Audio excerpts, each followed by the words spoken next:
We at Global Nomad Hacks are peace heroes. By playing Peace and Harmony program during this episode, we help create 1 million pockets of peace by dissolving stress and tension.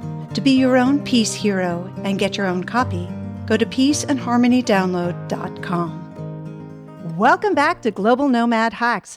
And now we're entering 2021. This is a really exciting time for us. And with this, a lot of really cool things are happening, including someone that is going to be joining me as a co-host and has been supporting me over the last several months in really getting Global Nomad Hacks going. So I want you to get to know her better too. I would like to introduce to you formally Alden Forbes, who's also my niece, but more importantly, she is just a super amazing, wonderful global nomad herself. Welcome, Alden. Hi, Heidi. Thank you so much for having me. You know what? This is going to be a really fun year. And for so many reasons, we've all been cooped up for, what feels like over a year. It probably hasn't been at this point, but, life as we knew it has changed. And yet we launched this podcast in the middle of all of this. We launched a podcast that was about being a global citizen, that was about the future of work. It was about all of these different things that are changing in our lives. And now they're starting to sort of gel and settle. And I just felt that it was really important to bring in your voice, to bring in, a Gen Z voice, but someone that really understands how this is, who walks the talk in this. And so I'm really excited to have you join us on the show and maybe even be doing some interviews as we go along. But so folks who have not, you were one of our first interviews for Global Nomad Hacks because you had just come back from I think it was it a semester or a year? And it was a semester, A gap year.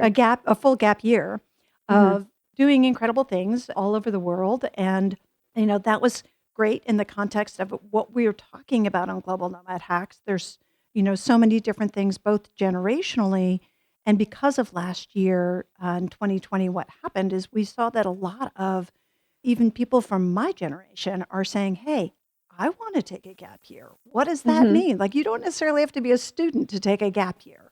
And then, of course, it's called a sabbatical, not a gap year. But it's still, whatever. We're all sort of working through this. What does it mean? And how do we move through that? And what are the things that we need to take into account when we decide to take on these adventures or lifestyle which is really what we're doing? To give a little context, can you share a little bit for those who haven't heard your episode yet? Now, of course, I advise everyone to go back and listen to your original episode, but sort of some of your biggest takeaways from sort of, you moved from a gap year where you were free and traveling to quarantine and a year of pandemic, and yet you were still able to hit the road a little bit. Can you tell a little bit about your story so people know who is Alden? Yeah, so my gap year was filled with complete nomadic travel. I started in Asia and moved through, I believe, six countries in Asia, staying for different periods of time and doing various things, whether I was working on farms or helping tutor kids. I was doing very different things in each place, which was really unique. And then I went to spend the next 5 months in South America. And it was very much the same complete nomadic travel. So to be on the go 24/7 and then to come back, and I was home for the summer before my freshman year of college, and then I went to Brown for a semester and then was completely locked down. So it was interesting to have this momentum going of, I was never in one place for a long time, really, until quarantine. And so then, of course, I had to try to say, how can I use the skills that I was building up this whole past year on my gap year and in college, and how can I use those skills to be able to learn from life while I'm stationary and at home, and sort of having this whole putting a pause on everything that I've been doing. And so I feel really lucky that I was able to have this year of travel right before the world shut down, and for many reasons, but one of them is because it helped me completely build the skills to be able to be okay with being quarantined, or be able to get out in the safest way possible. And yeah, so it was a great opportunity for me at a young age to be able to do that. And it can happen at any age. My parents have both said, how can we do this? And especially, launching a podcast about world travel in the middle of a pandemic seems irrelevant because you can't really be completely nomadic or travel internationally. And yet at the same time, it was a very relevant time for me to do it because the world stopped. And so you could work from wherever. And so the pandemic, in a sense, as much as it gave people very little options, in some ways it was a reason to get up and leave or to, I, for example, drove across the country because you couldn't fly. And so that was a whole new experience for me. And and so it COVID sort of gave me this time to pause and reflect on how I can sort of rebuild what I had already been doing.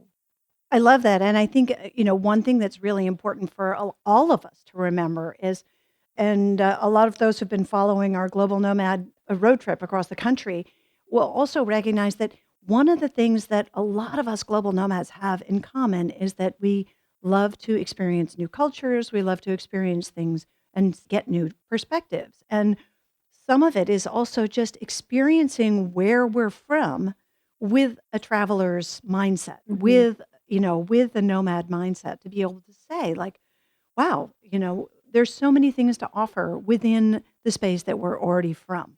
I think, Totally. one of the things that was so fun to watch with your adventures is sort of where did you choose to go? I mean, what were the Mm-hmm. things that you found and how did you make it work, as a nomad? Because a lot of us have this mindset of, okay, well, I'll book an Airbnb or I've got to rent a house for a month you know, it- or I've got to stay in a hotel. And, I think both of us had very similar experiences because we were in pandemic mode of I'll sleep in the car. How do I make that Mm-hmm. work? What's the most comfortable and the safest way to control my environment and still get out and experience the world that I'm in?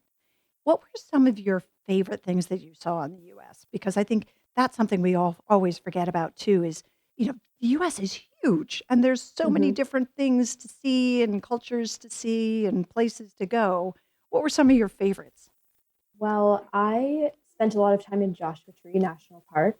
I was working on a farm there through Workaway for a while. Workaway if you haven't heard of it before, it's a website where you can basically trade your labor in exchange for a place to stay and free food often. And so it's a great way for people, especially college students like me who don't necessarily have the funds to go rent a house in Joshua Tree for a couple of months, but can learn how to do farm work and therefore eat for free and stay for free in a trailer. And so I've found that a really great way to get out without having to, in COVID, I couldn't work all the time. And so therefore I had to come up with creative ways to be able to support myself while traveling. But anyway, so Joshua Tree was one of my favorite places. I was there for a little over a month and I was always finding new places in the desert, and it was such an expansive place, and yet you could get lost in there so easily, which I did many times, just because you're walking for miles on sand and you see a rock and then you have to turn around and you're like, I wonder if I've seen that rock before, or am I going in a completely different direction than I should be? So it was fun for me to actually try and get lost in Joshua Tree. That was something that I did a couple times, just sort of wander and wonder what the next thing I was going to see would be. And so that was a fun way for me to find, even while being stationary, to find new and exciting things about the place that I was in. And I did a lot of camping all across the country. So I loved Arizona. I spent a lot of time, I had never been. And so I spent some time in Sedona, right outside of Sedona, and slept in my car with a friend and did tons of hiking. And one thing that was so interesting is that I drove to Sedona from Joshua Tree, and it was, I think, 8 hours. And to be able to go from completely unique desert lands to amazing rock sculptures and clay and completely different natural resources that they have in these two different places was so interesting, and something that's so unique to driving from place to place, because you really get a sense of, how long it takes you to get there and what's in between. And so Arizona has these amazing rock sculptures, and Joshua Tree has these crazy desert cacti, and what's in between all of that, and how have we as Americans built highways across this expansive land. And so it was a really interesting way for me to understand and connect with the natural world while using highways, and understanding at the same time how humans have impacted the natural world. And so driving across the country was really unique in that way. Absolutely, and I agree with you entirely, and the Southwest is one of the most profound places. I would say the West in general. I mean, that just anywhere along the Continental Divide, and then you can go, sort of 8 hours in each direction, and it's just, if you're into nature, it's very profound. And I have a very Mm-hmm. funny story to share with you, and you'll appreciate this, and hopefully others will too, generationally. When I was in college studying at UC Boulder, and my mother, your grandmother, and she was out visiting, and we were driving up to the Continental Divide to go skiing or something. And of course, her first thing was, imagine coming upon this in a covered wagon. And it was just, it completely changed my perspective on what I Mhm. was seeing. And, we were driving through, which at that time we thought was a highway. Now there's a much better highway. But I mean, Mhm. it was these winding roads, but it was a physical road that was already in place.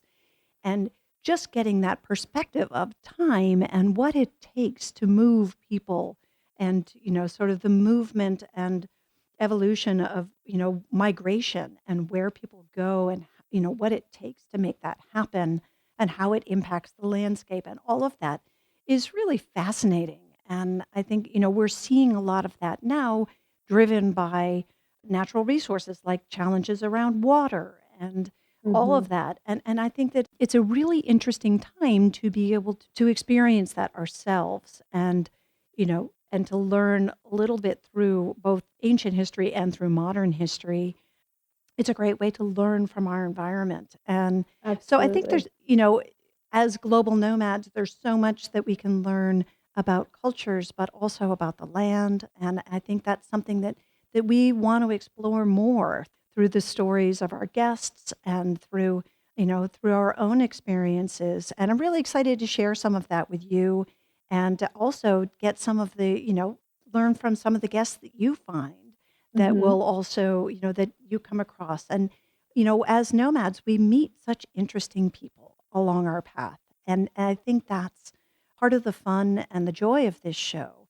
In the last year, we've had so many great guests, and most of them have been people that I have met along the road, that had been influential in some of their ideas, or in some of whatever they're providing as a resource to global nomads. I think about Lisa Mitchell. She's phenomenal. We actually just did a rerun of her episode to kick off 2021, because it's just so important for us to understand, how our finances are impacted, not just in the cost of things, but what does it mean when you move to a different country, in terms of how do you open up a bank account? How do you get Mhm. money transferred? How do you manage your savings? Where do you pay taxes? All of these different things are so critical for us to understand, in order to have that fluidity of movement. I mean, you've done some great things that a lot of them were, for room and board.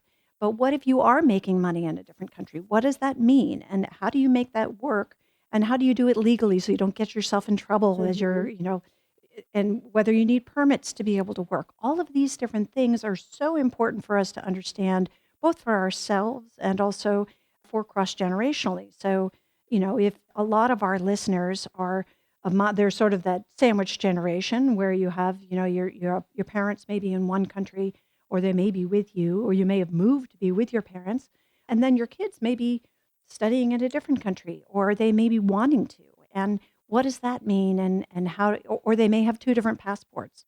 What does that mean in terms of their access to employment? What does that mean in terms of where they should be filing their taxes? All of those different things that don't sound like that much fun, but they're really important for us to have conversations about, right? So I think It's going to be a really exciting year to bring in more stories like that are just real stories from real people and the resources that help us in our journey to give us that fluidity. You've got a really exciting trip coming up, which is so cool. And I'm so glad that, of course, thanks to the internet and connectivity, and a little bit of thanks to the pandemic, because it's forced greater connectivity everywhere so that everybody can be connected. Can you tell us a little bit about the background first of sort of how you guys chose this place, but sort of, what your plans are in the next coming months? Yeah, so when I was younger, my parents traveled to this island. It's in the West Indies, very tiny island called Dominica, and they fell in love with it. There's so much hiking and untouched nature, essentially, and it's really a perfect example of an undeveloped place that hasn't been touched and in a lot of cases ruined by the tourist industry. And so Dominica, especially when we started going, I think I was 6 years old when we started going. And it was, we were the only Americans most of these people had ever met. And simultaneously, we made all of these incredible connections because of that, and because people were curious, and we were curious about how they lived their lives. And my sister and I actually went to school there, so we were able to meet these really amazing friends that we're still in touch with, and we played on the beach with them every night. And there was this deep connection between the people there and us, and which made it available for us to go back during a pandemic. And so now we're heading off. My family is coming with me for a month and a half, and then I'm actually staying there to work remotely. And I'm also hoping to do some work in my old school just with organizing their library. So I think, I mean, this is just the perfect opportunity for me to be safe in the midst of a pandemic while still having this global experience and maintaining the connections that I made as a little kid and that I've kept up. And yeah, I'm really excited to go back. I can't wait to hear and to talk to you from there. And I think you're understating the impact that you guys had there. I mean, you really, that library that you're talking about, I would Mm-hmm. imagine. Did the library survive the hurricane, or is this a new library? Good question. So, for a little background, my family, when I was younger, my friends that I made there, who I went to school with, who I played with all the time, didn't have books. And I noticed this because they were always so curious about my books. And I started giving them my books as I left. And when I was there, and I would read them and give them to them. And the next year, we would come back and they would be reading the same books over and over and over. And they would all be sharing them. Our village sort of started this book share. And then as we started getting older in the school there, we noticed, the school doesn't have any books. And so we started essentially building this library for them. We noticed they had a spare room, and we would just start leaving our books with the school so that all of the kids would have access to them. And later we started actually bringing over suitcases of books and later shipping barrels of books to the library. And the Peace Corps took over this project when we left, as my sister and I got too old to be able to spend an extended period of time there each year. But so now there is this library in the school. And this woman, one of our friends who is from Canada, she started a library in response to our library in the school. She started a library in our village. So it's becoming the education is becoming much more available and emphasized now. And I'm noticing a shift in the way that my friends are going about their lives, especially in comparison to a lot of their siblings. And yes, the library did survive the hurricane. Hurricane Maria hit Dominica a couple of years ago and really did a lot of damage, but the library still stands. And so I'm hoping to go back and do some work there. Oh, that's super exciting. And what a great legacy that you guys really left there, or have continued to work with there. Mm-hmm. So I think that's a whole nother piece that I think we can go more into this year is really, how to have little impact on a negative way and Hmm. good impact when we do go visit new places, recognizing where there may be opportunities for helping, for sharing, but really enhancing the space rather than turning it into a tourist trap, which, that's nobody needs that. There's plenty of those. Absolutely. So I think That's there's something I would really love to emphasize on this show even more is sort of the background of privilege that a lot of global nomads, myself included, have, and how we can use that to help instead of hurt, and understanding our impact, and and how we can work with a community instead of sort of making a mark in a negative way.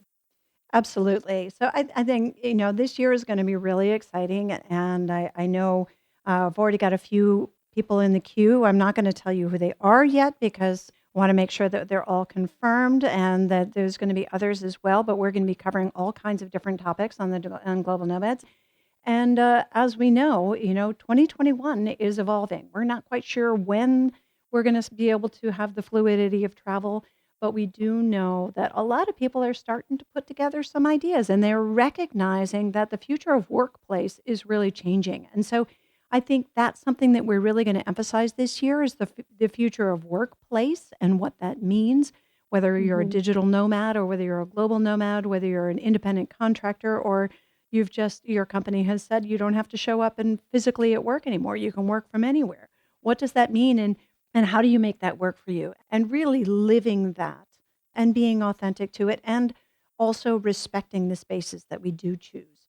So I think there's a lot of opportunity for great conversations and we've had some wonderful people reach out to us that are doing great things for global nomads. So we'll be sharing those. And I'm really excited that Alden and I have been working together to put together a hack space on our Global Nomads site, globalnomadhacks.com. It's /hacks. And there's going to be all kinds of great resources there. Also from all of our guests, any of our guests, the programs and services that they provide. A lot of them will have special offers that are made available for our audience. And there's also a lot of other organizations that we've aligned with. And, to be totally clear, some of them are through affiliate programs where it's really win-win. They give some kind of a discount for our guests and they help us support the show by providing us a certain amount when people use our link. So just to be totally transparent, but it's really about being win-win where, we are very selective about the things that we choose to put in there in hacks. Not all of them are income providing for us. Some of them we just feel that they're really important to share and they're great resources. So, but do go check that out. And that site will be growing more and more as we come across different things that we think serve the Global Nomads community. But it's definitely worth taking a look at. The other place that I really want to make sure that we share with you that's going to be very exciting is Podopolo. And Alden's been really great in helping me get this set up. It's a new platform for podcasts that really helps us engage with our listeners, and that would be you. So, Alden, could you share a little bit about what Podopolo is and sort of, what's happening there? It's an awesome podcast platform that allows for a lot of interaction. And so you can interact with other podcast listeners and understand what they're listening to get really fun ideas and inspiration. And I think it's going to be an awesome place to not only have a podcast on, but also be listening to other podcasts on. And yeah, it's been a really fun project to be working on, and I highly recommend it. I'm really excited for all of the things it's going to have to offer. Awesome. And for those of you who haven't heard about Podopolo, we do have an episode coming up soon with the founder of Podopolo. She'll be talking much more about what came behind that. She's been doing podcasts for years. She was a traditional reporter and then moved into podcasting and really just has a good understanding about sort of where we're moving in terms of broadcast media is changing. There's an opportunity to have this two-dimensional conversation or really three-dimensional conversation in a much different way, and maybe even connect with people in live experiences. And hopefully when the walls lift and we are able to move about again, who knows? Maybe 2022 will be an opportunity for us to all to get together physically and to put together a fun event. But as we're moving into 2021, we really want to look at how do we serve you better. And Podopolo is a great opportunity for you to give us that feedback. Tell us what you want to hear. Tell us what kind of guests. If you think you'd be a great guest, if you think you have something to offer this audience, let us know. We want to hear from you. And, you can go to the globalnomadhacks.com site, and there is a contact form there, or you can just do it through the Podopolo platform. But there's a lot of really great opportunities for us to not just be a mouthpiece for you, but also to do some of that research and help you find the good resources. Alden, you've been really great in pulling up some of the previous episodes and getting them all live and finding images. And I know one of your favorites was Victoria Vivas, Kwong, and we just actually redid, what do you call it, rebroadcasted her episode because it was one of our favorites of 2020. What are some of the things, some of the highlights that you experienced from the 2020 episodes of Global Nomad Hacks? Great question. I am lucky enough that part of my job is to listen to all of the episodes.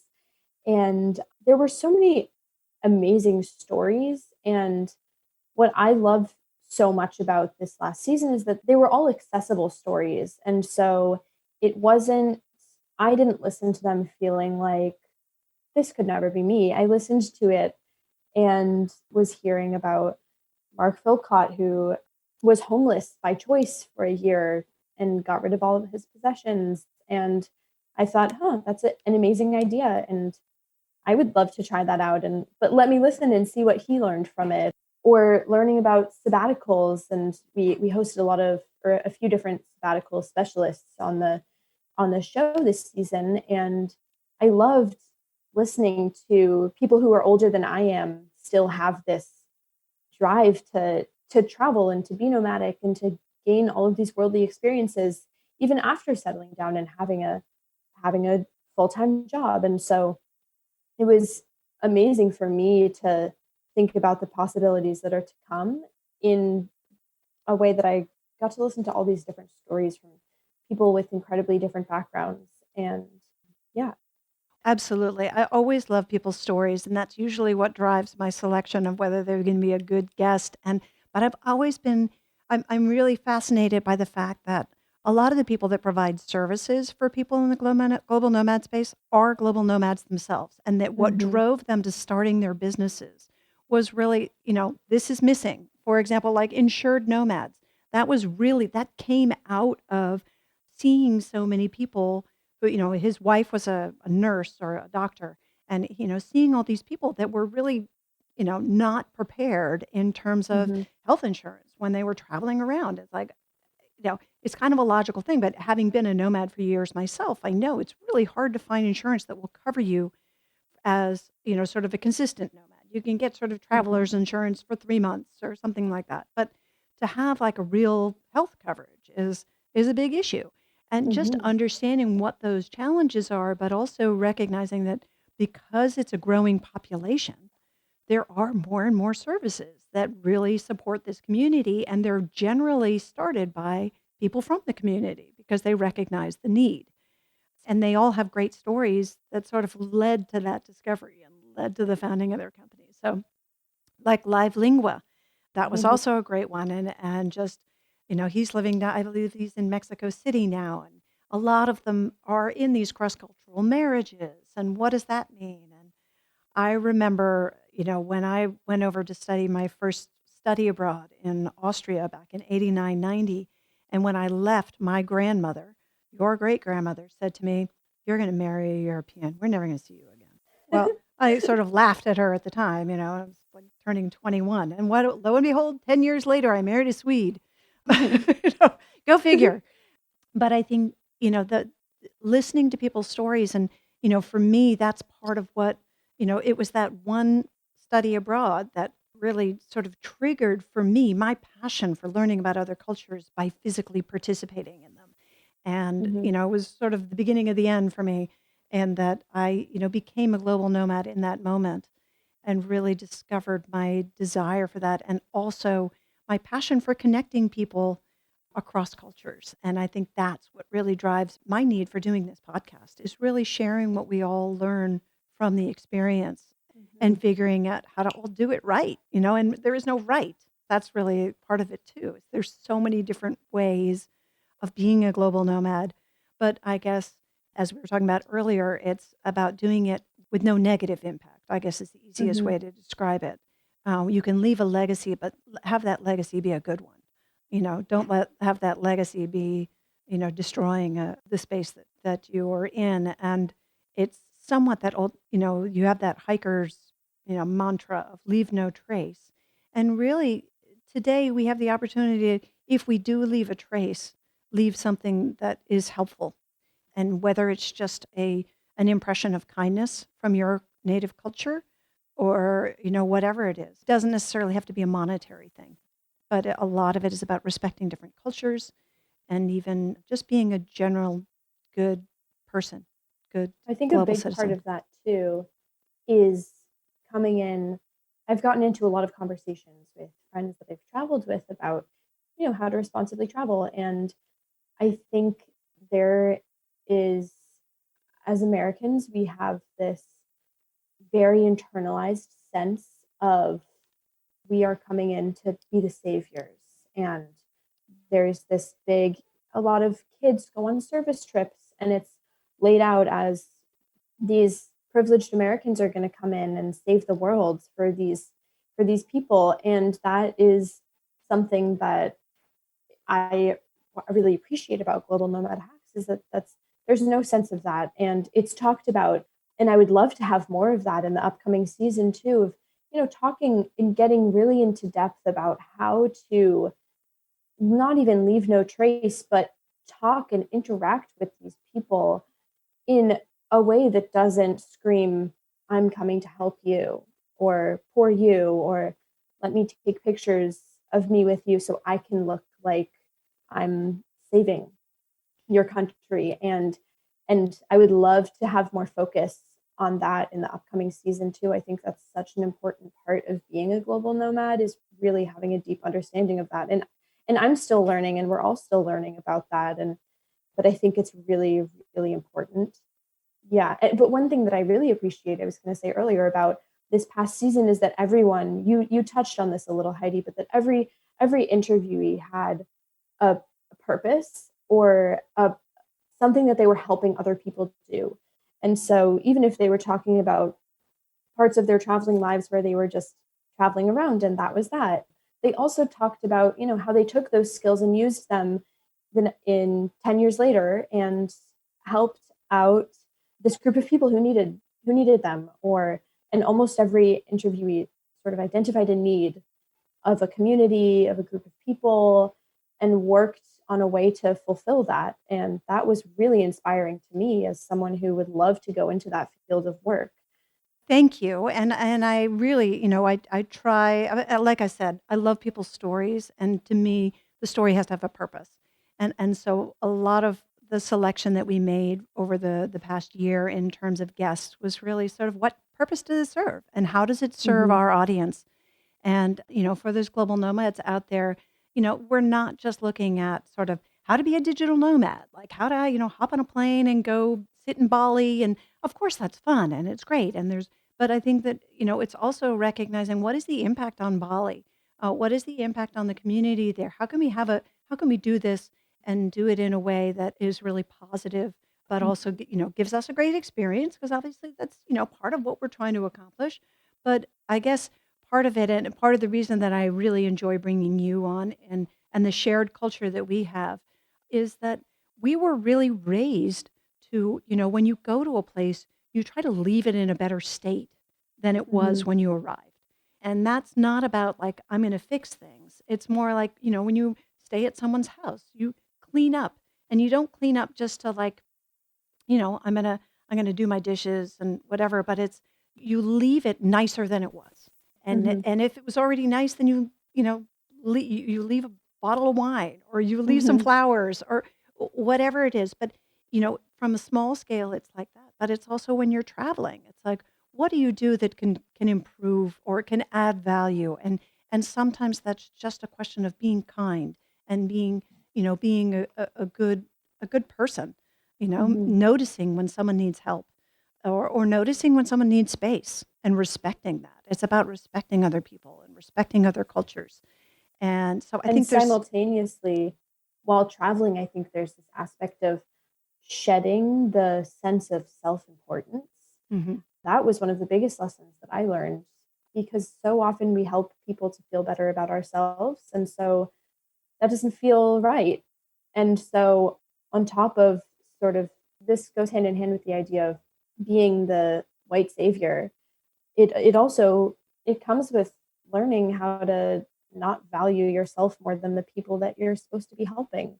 And that is a huge part of genuinely making a difference in other countries and in even other people's houses. You leave a bottle of wine not because you want them to do that for you next time, but because you want to help them. It's the nice thing to do. I mean, it's just a Exactly. simple it's respect and appreciation. Again, it's leaving the place better than it was when you arrived. It's Hmm. simply like that, and it's also, it's when you show up, you never show up empty-handed. That was the other thing. Hmm. Like those are sort of the two tenets that were sort of ingrained in me by grandparents and parents of like you always leave a place better than it was when you arrived, and you never show up as a guest empty-handed. And when you come to another country, you come like you left the books. Like you never show up empty-handed and you never know what that gift might be, but there's always something, and it's about being observant and recognizing where you can, add value or do something Hmm. kind. And it could be just a note that says thank you so much. And the other piece is also gratitude. Just saying thank you and expressing appreciation for what you see. So I'm really looking forward to this season and some of the great things that we're going to be covering. Some of them will be practical and boring, but I promise you they'll be fun and entertaining, and you'll get some stories along the way. And then there'll be other things that are just great stories and interesting people that we come across. But I'm so excited to have you on board, Alden. We're going to have a lot of fun this season, and so glad Global Nomad, listeners, and that you've stayed with us. And I highly recommend that you take a moment and go back and listen to some of the episodes from 2020. They may have been in quarantine, but believe me, there'll be value for you, and they might inspire you to see where you want to go in 2021 and further. Alden, do you have anything closing that you want to say before we wrap up? I don't think so. I'm so excited for what this next season will bring, and I'm so glad to be a part of it. Awesome. Well, I'm so glad to have you here, and hopefully, if those of you have listened to her first episode with Alden, you will know that she is also an incredible musician. So hopefully, we'll get some of her music along the way too. We're hoping that Zoom will let us get synchronized at some point so we can actually record some things together. And Hmm. keep an eye out for. I want to just give you a little plug here. I know you just got back from doing some recording. Might we hear that in 2021? I did. Yeah, it's being produced right now. I just made a little, a few songs, an EP, if you will, with some friends. And I'm about to go right now to do some different recording for a virtual musical that I'm in. So, yeah, a lot of fun stuff coming up for me. Wonderful. Well, we will make sure that when all of those go live, we'll put links in the hacks page from we'll find a good place where you'll be able to find them because, of course, everybody's going to want to hear those too. And I can't wait to share them with everybody. So, anyway, it has been so fun doing our intro episode for 2021. And thank you for joining us. And look forward to a great year. It can only get better from here, can't it? Absolutely. Well, thank you, Alden, and thank you, Global Nomads. We'll see you next time. Bye bye for now.